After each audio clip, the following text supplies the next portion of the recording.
Catus Maximus here.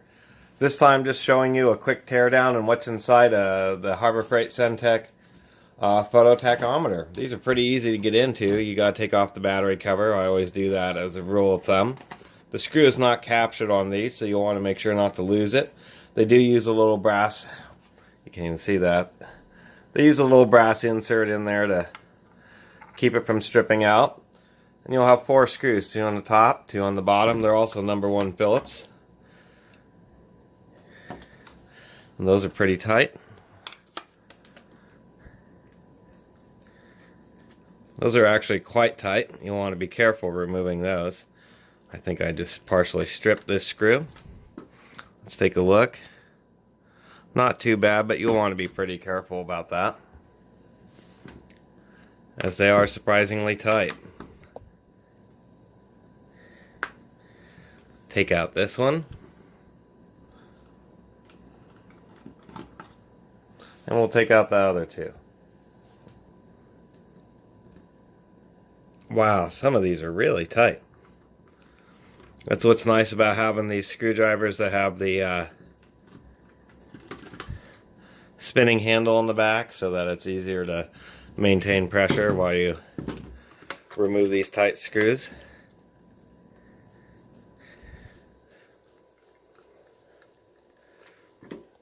There we go.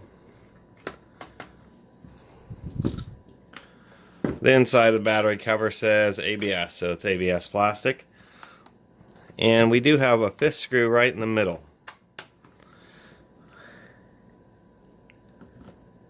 which is super tight.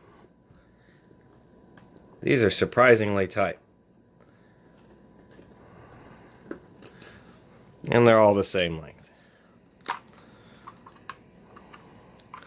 We'll pop it open. The test button, of course, falls out.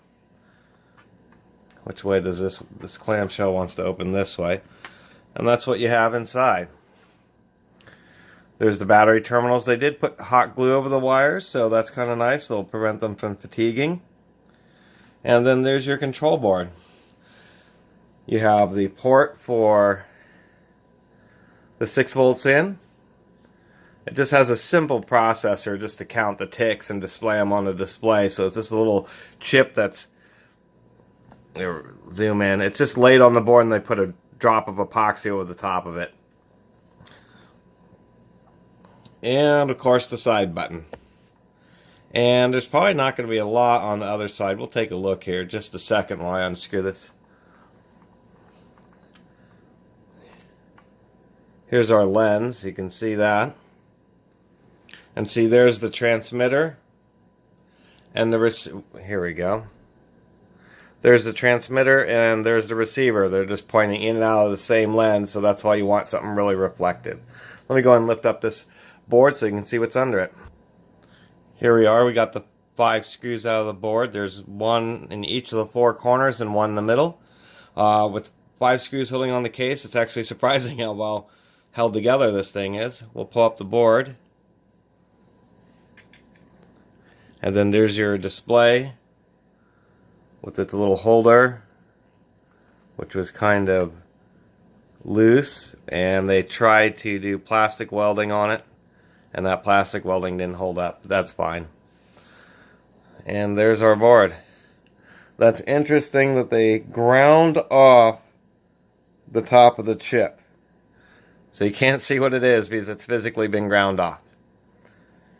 There's some missing components, so you can see this is the same control board that's used for both the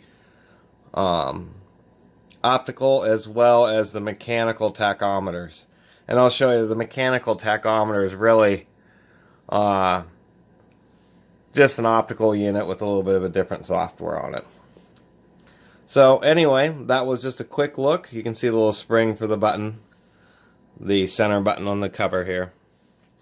So that was just a quick look inside the Harbor Freight Cen-Tech optical tachometer. Thanks for watching. Catus Maximus out. Please subscribe.